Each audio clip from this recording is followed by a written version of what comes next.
Overdogs are having their day. Congratulations to the Overdogs on winning the final round.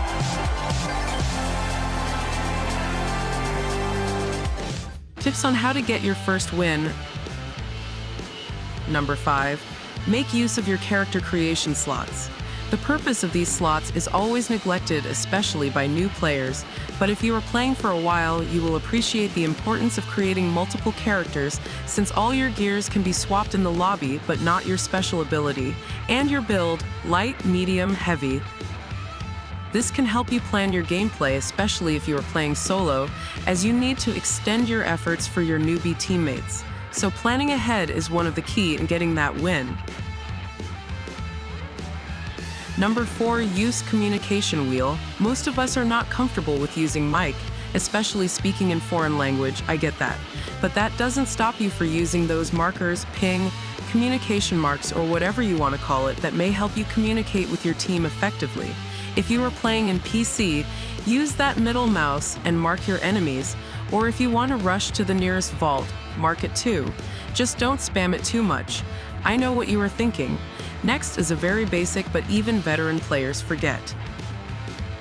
Number 3, do not forget to reload here in the finals. After you get resurrected by your team, your gun is not automatically reloaded. So if you are used to games that have this system, you might want to adjust to this system to avoid many mistakes in your game. 2, knowing when to camp and when to rush in the finals. Sometimes doing nothing is much better than getting wiped out, especially if your team is leading the race. The wiped out system penalties the team by reducing their score. I believe that most new players are guilty on this one, as most of them rush to the vaults to steal the cash even if the time is still long, and much worse, even if they are the last man standing in their team, they'd still rush and risk getting wiped out. Number 1, and the most important for me in this list, is using the environment to your advantage. Most of the things in the game are destructible. You can destroy a whole building to make it hard for the enemies to reach you, or even hide the vault to prevent them from stealing the cash. You can also use the throwable materials, and I simply like to call them by their colors. So red tank has an explosion effect like a grenade, while green has poison, pink has goo that can block the players, orange is fire with a little bit of explosion, and gray, which is smoke that can lower the visibility.